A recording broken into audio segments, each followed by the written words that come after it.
It is the final word daily. Adam Collins and Jeff Lemon. Day 3 here at the Basin in Wellington. Jeff, tell us about it in 30 seconds to start. cbussuper.com.au. Go.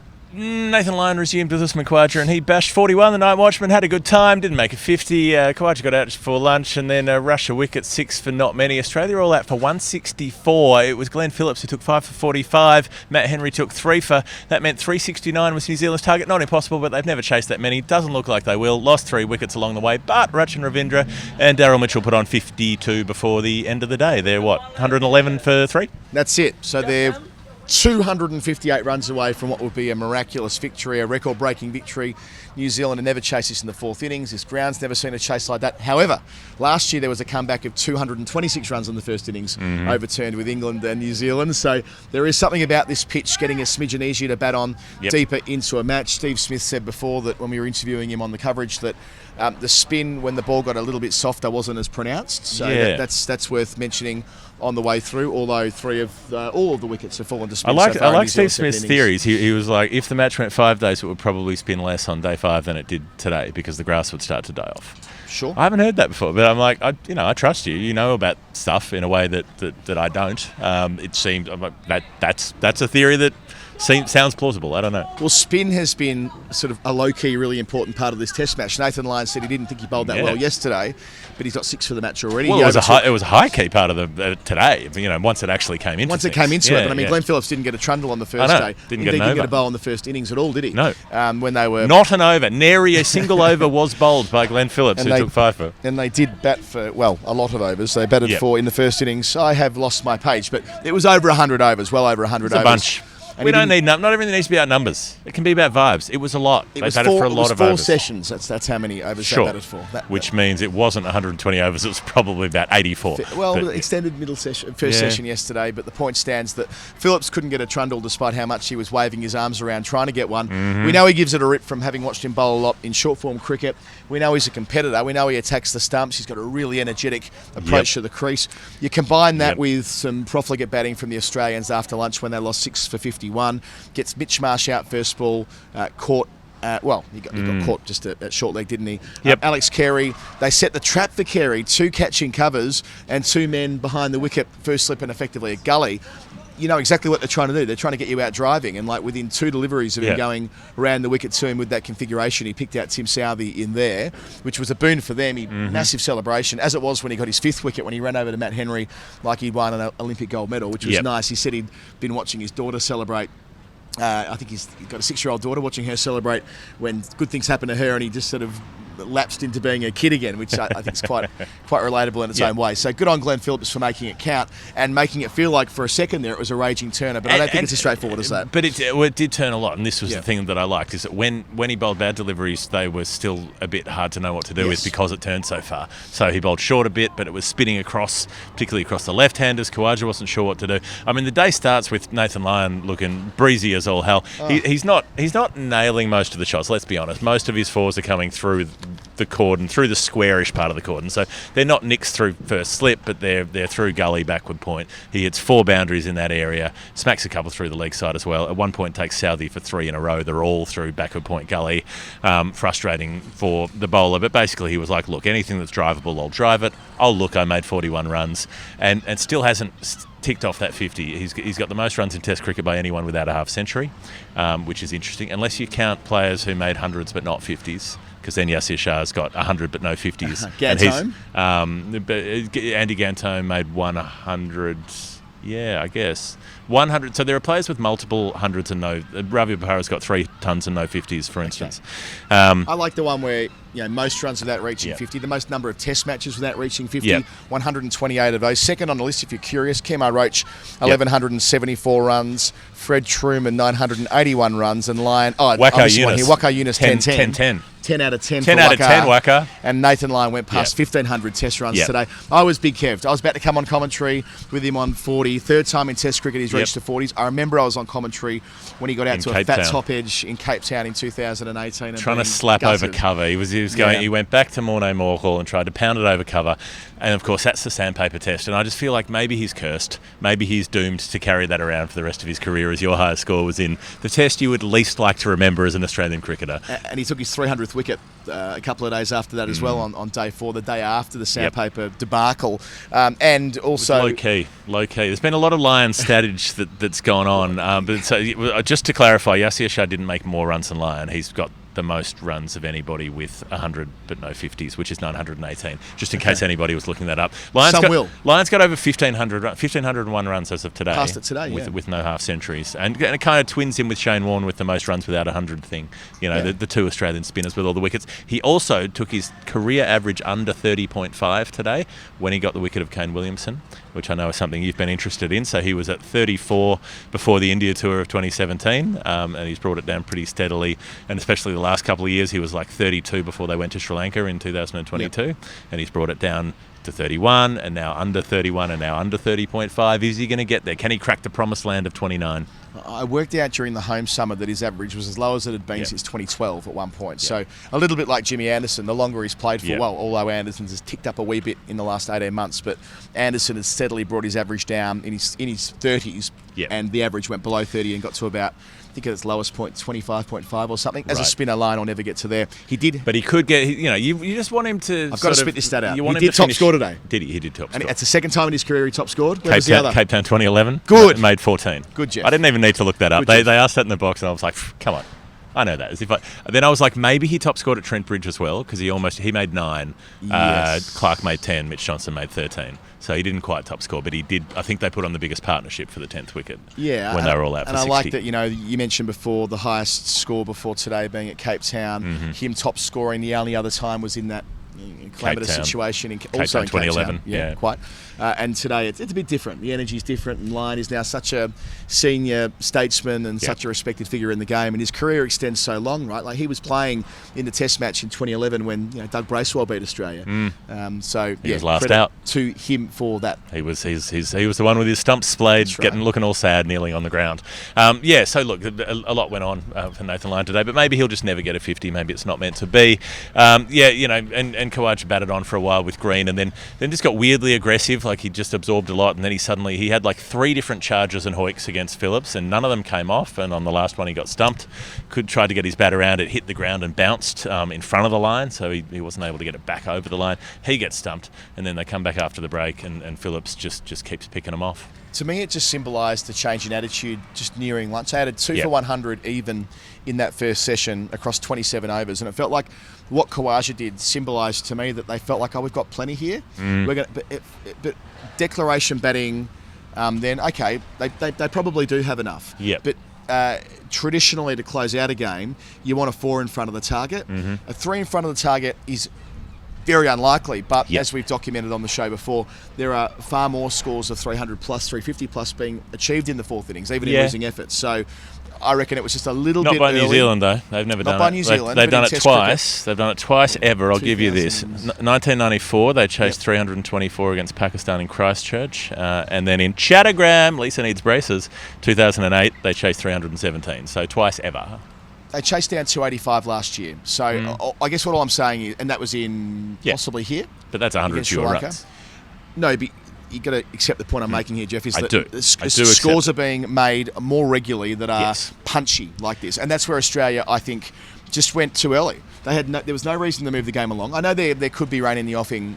I think more likely the day after, on day 5 more than day 4. Well, I think it's overnight tonight as well. There's likely to be some, which might be morning tomorrow, but is supposed to clear by the time we start play. And for whatever reason, long-term weather forecasts in this city apparently mean absolutely nothing. So we'll keep a lid on any speculation about weather. But you don't want to get into a situation where when you're exactly 350 ahead. Cummins, who should have been out for a second ball duck as well, he was dropped twice on the rope at deep mid wicket. And they only get another 19 runs on top of that, but it could have been all out, bang on lead being 350, and that felt like a tiny little turning point because the blood drains out of your face. The drop by Kugelheim, he got into position. He did well to get into position before making a complete meal of it and overrunning it. And poor old Henry Nicholls, who's been dropped from the Test side, brought back into the squad. He's a great fielder, Nicholls, and it was straight down his throat. He looks safe as houses. So he's right on the rope, a deep square leg. He goes reverse cup over his right shoulder. I was like, he's absolutely snaffling this, and then he somehow parried it behind him. Not over for 6, thankfully, but over for 4. Both of them ended up going for 4. So there's 8 runs runs right there that they shouldn't have got. Which is all Cummins got. He was out for 8. Right, so he should have been out for naught. And it doesn't mean an awful lot in the scheme of things, but when you get higher up that that pyramid, so it'll mean that one of the players needs to make 150 plus to win, right? What it means is this. Glenn Phillips got Usman Khawaja, Travis Head, Mitchell Marsh, Alex Carey, and Cameron Green. That's a pretty good 5 for your 5 for 45. Yeah. And he should have had 6 for, but he got Cummins dropped twice. So that's the bit that matters, is that, I feel for Phillips, who should have had better figures. My God, I enjoy watching him play cricket. And I kept thinking back to the Durham-Charlotte game during the World Cup. And I looked back over it today because it was absolutely bonkers. Off 13 overs, Australia were 144 for none. They were going at well over 10 and over from the first 13, with Warner and Head going nuts. Phillips comes on.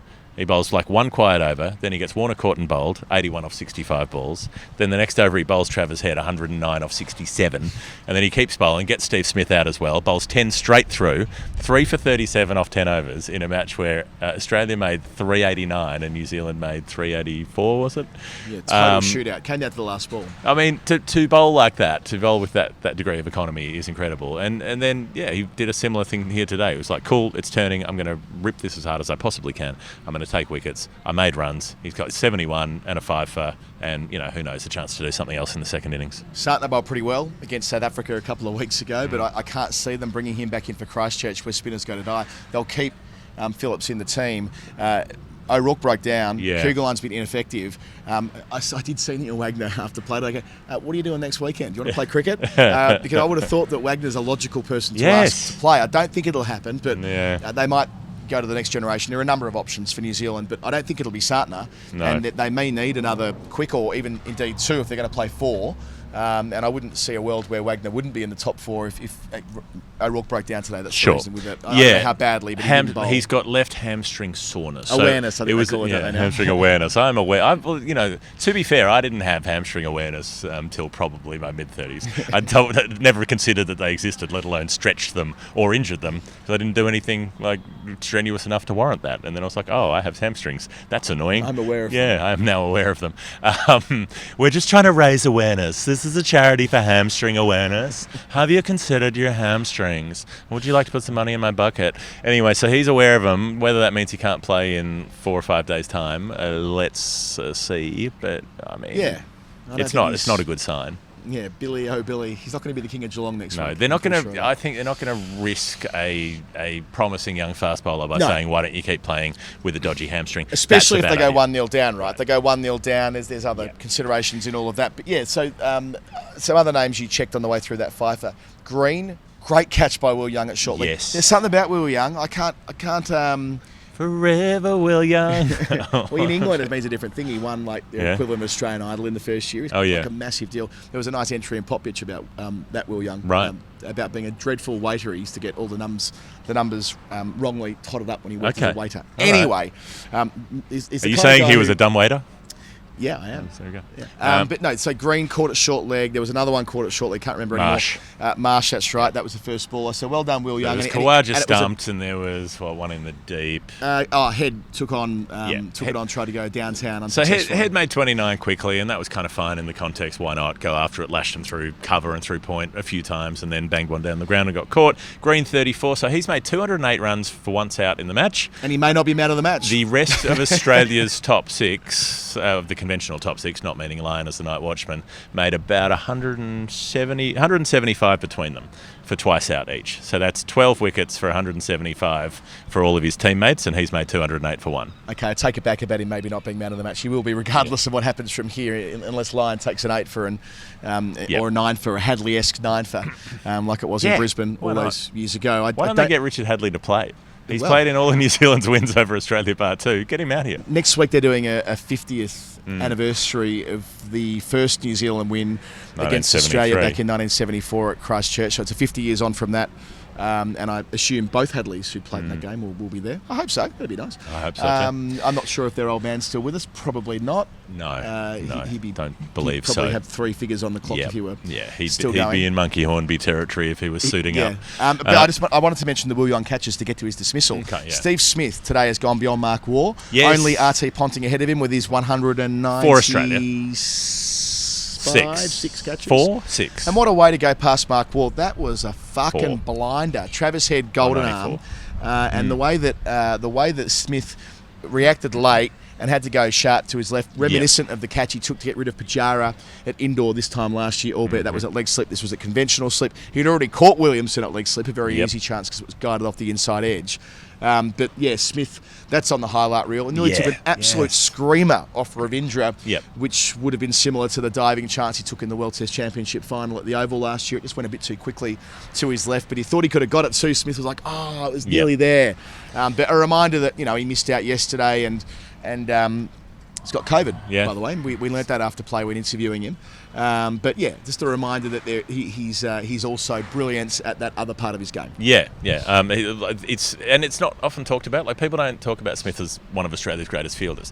181, Mark Waugh, like, that's iconic. Mark Waugh was the iconic slip catcher, and I know we've talked about it before, but even though Ponting went past him, Mark Waugh was still the Australian slipper. And to go past him, Ponting's 194, so he's not far away. And then in terms of the ones who've wrapped up, Joe Wardener's ahead of him, and then Rail Dravid on 210. So you could easily catch Dravid, and then it's really just a matter of, so Joe Root's marginally ahead of Smith as well by 8 or 10 catches and still playing. So it's basically those two, right? Like, how long do those two play for, and who ends up on top of the catch list? It's like the Ashwin line. They'll go and Dosido or cat and mouse or whatever you want to say till the end of their careers. And I would say Root's more likely to play longer than Smith at this stage. But you never know. But he might just get bored. I don't know. He maybe his scooping days will be done. So just to clarify, New Zealand are chasing 369. They lose Latham top edging a cut for 8. Bad shot. It was wide. Lyon bowled short quite a lot today, like especially early. He'd be dragged short far too often and didn't really get punished for it. If Conway's fit next week, does Latham get dropped? Oh, it has to be. I'm not dropping Will Young. I don't know. There's something about Will Young. There's nothing to back this up. It's pure vibes. I saw him make a lovely 100 at the Oval last year in a county game. I just think that for whatever reason, at some stage he'll click. Will Young's the first one dropped and has been for the last couple of years. He's always the first out. He's sort of taken Henry Nicholls' spot as being the one who's first out, and now Henry Nicholls is second out, but also sub-fielding. It's possible, I suppose. So Latham caught behind for 8. Williamson guides it to leg slip for 9. And then, the one Young caught by Smith off head for 15. So those are the 3 that have fallen. The Kane Williamson thing's interesting. I was just looking through his numbers, and I'm sort of aware of this conversation, but hadn't really given it much thought. Against England, Australia and India, he averages like mid to high 30s, which is not bad. Like, it's not a bad record, but it's a moderate record, right? He's made 800s in 39 games against those countries, and against all the other countries, he's averaging like high 60s to mid 80s. So he's basically averaging 69 against everyone who's not a Big 3 country, and then 37 against the Big 3 countries, which is interesting. Can I give you some root maths? Sure. Williamson made 200s against Australia in 2015, one at the Jabba and one at the Flatty. Wacker. The Flatty at the Wacker. The pitch that killed Mitchell Johnson. If you start the clock from there to now against Australia, 12 innings, average of 19.9. Yeah. Okay. So it's root maths because, of course, you fold in the 2 innings before that, and he did make 97 against Australia at Christchurch in 2016, where Jackson Bird got him out 3 runs shy of another 100. But still, he didn't make a run against Australia 4 years ago in Australia, and he's looked decidedly sketchy here. That it's almost Hall of Fame worthy, his first ball today. So Lyon gets Latham with it's borderline long hop, right? So it's not a good shot from Latham. It's hard spun, but it's short. And next ball, Williamson nearly gets out off about 3 different edges of the bat. The ball goes past the edge, past the back of the bat, past the front of the bat. So they had to check Snicko on 3 separate occasions. And had he fell then, it would have been a pretty ugly way to get on a hat trick for Lyon. Not that he would have minded, but it would have been a pair, having been run out calamitously yesterday. So I don't know where he's going to find any nick from. That took like 3 balls for that plan to work with the leg slip and it's just interesting. No time at all. It's interesting that, like, literally the hottest form of his life, 700s in 7 tests, and he comes out here against Australia, scrambled, brain-fried run out first, and then he guides one straight to the catch just second. And I genuinely think he forgot leg slip was there, because he plays the shot, looks around, sees it get caught, and he goes, and he throws his head back like he just, it's like he was surprised that it had happened, but he was like, I forgot. That I knew that guy was there, and then I forgot that it had happened. I just played the shot anyway. It looked like it was not a shot he would have played if he knew that fielder was there. Well, the reason Lyon started going around the wicket was because of what you described before. He was just struggling a little bit with his length. So he got pulled by Williamson twice out to the deep backward square rope, once for 1 and once for 4. And my sense at the time was Lyon just wanted to give himself more of a chance to push the ball across him and try and ideally go back through the gate. He wasn't bowling for the one caught around the corner, but you always have a fielder there if you're Lyon, if you're bowling from that angle. So it's both a defensive and an attacking position at the same time. So, maybe a bit of a brain fade, but I mean, we all want to see Williamson at his best. He's made 8 tons in his last 10 matches, including 2 doubles, averaging 87 until this week. So, with any luck next week at Christchurch, it clicks. We all thought with a target of 369, it has to be Williamson making like kind of half of them, the way that he did when they chased 285 last year, and it was the final ball finish, and he was 100 plus not out. At the end, it was about 150 not out, wasn't it? So he made more than half the runs. But now, next generation is Ravindra. Yeah, and he looks great. And Mitchell's the number 3 batter in the world, who's been a match winner across the 3 formats in the last 3 or 4 years for New Zealand. Next in after that is Blundell, who, playing on his home ground, made runs here against England, made 90-odd, I think, last year against England in the second innings. And then if those 3 can combine to get under 100-odd, and then you unleash Phillips with the fairly punchy tail, Henry and Southey only really knowing how to play one way, and who knows whether Kugelheim works or doesn't, but nevertheless he'll come in before the fast bowlers. Then I reckon they're in with a puncher's chance. But a lot will hinge on Ravindra restarting tomorrow and looking as good as he did towards the end of today, and Mitchell surviving, because he looked awful through the first 45 minutes of his innings. He was all over the place. He was playing for a long way out for stumps. Cummins bowled him an absolute scorcher of a spell, a few overs there that Mitchell could do nothing with. He was shuffling around, he was sparring at balls, the ball was turning from Lyon as well. He could have been out a number of times, but he battled through. Ravindra gets to a half century just before the close and looks beautiful in defence and in attack. So they're a maybe. Hall of Fame? Let's do it. Final Word Hall of Fame, where we pick our most final word moments of the day. It's brought to you, as always, by CBUS, the superannuation company of choice of the final word. Yeah, doing the hands gestures. Doing the industry super fun hands. I'm standing on the back of a truck, operating the gas-powered lift in order to symbolise rising returns. 8.89%. We had Paul Kelly on the show. Yeah, we did. From Little Things, Big Things Grow. That was I don't know whether it still is. For a long time, it was the anthem of the industry funds, which CBUS is a member of. I'm not going to say that Paul Kelly's with CBUS because I don't know, but he feels like the kind of guy who would be with CBUS. Well, he wouldn't be with the retail fund if he's got CBUS vibes. He's got CBUS vibes. So, sort out your superannuation. Why not? What Paul Kelly did. Yeah, or may have done. One of the Paul Kellys. Past performance not a reliable indicator of future performance, and our speculation is not a reliable indicator of reality. Not at all. Hall of Fame. CBUSSuper.com.au. Hall of Fame. The bit was Glenn Phillips' hat-trick ball today when he was suiting up to bowl and everybody in the commentary box was just watching you, being like, it's not going to happen.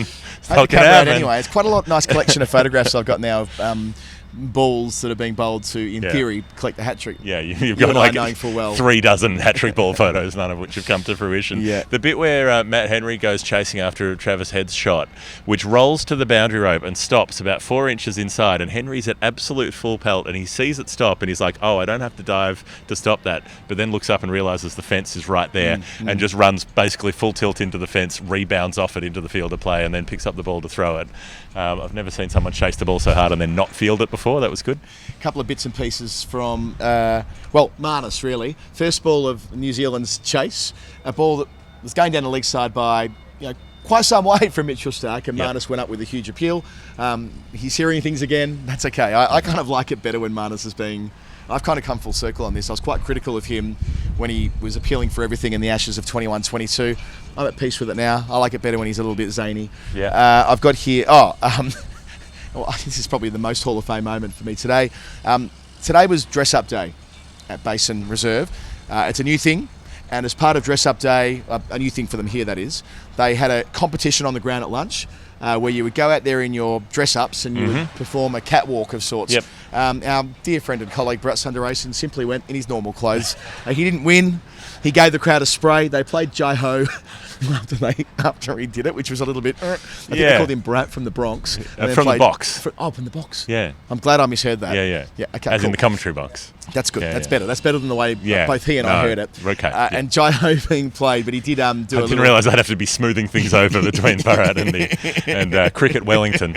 He did a mic drop. Yeah. He gave the crowd a spray. He tried to play the heel WWF he was doing style. the wrestling style thing. But but he didn't win. I just like that he was just out there in his civvies while everyone else was dressed as a moose or a can of Coke or whatever it was. So that's our Hall of Fame today. Any more from you? Just a last one, because I was looking up most runs without a half century. Then I was like, who's got the highest batting average having never made a 50? And so then I looked that up. This is you'll never. Okay, can you narrow it? I can give you. You'll never get number one. You might get number two, which is someone who played one Test in 1979 during World Series cricket. I'm going to struggle for a one Test 1979. Who shares a name but not a spelling with me. Jeff. No, Dimmick didn't play just one Test match. He played more than that. I don't know. Jeff Moss. Jeff Moss. Jeff I think Moss. We've done Jeff Moss on Storytime before. I think so. We have, yeah. He made 38 not out and 22 in his one Test, so he averages 60. And then Ken Hoff, or Huff, as in Damien Huff, Hoff, from Adelaide. A New Zealander, so we've got a New Zealander and an Australian at the top of the pops. Ken Huff, in 1959, played 2 Test matches. He made 31 not out, 7 and 24 not out. Average of 62 in his career, no 50s. There you go. Noted. I'm glad we know this now. Yeah. I hope Nathan gets there one day. He probably won't. He probably won't. I think today was his best chance. Yeah, we were excited, then we weren't. It was probably the most engaging part of it. Another one. No, it wasn't the most engaging. No, the Phillips spell was the most engaging part. We were all eyes on that. The crowd were involved. Yeah. We were up. It's going to take something special. If they hold down 369, we'll be up again tomorrow. Yeah. You can be sure of that. Follow everything we do in all the usual places. If you like what we do, more than the average speaker, can do what a number of people have said to me around the ground, and indeed at our Wellington catch-up last night, who have joined Patreon because they like what we do, and we love them all for it. It was so nice to put some names to faces there. We'll try and do something similar at Christchurch last week. So thanks for listening. Thank you to CBUS Super for all of their support of us, and we will come back tomorrow for what will likely be the final day of this test. Good Day 4, baby. Day 4.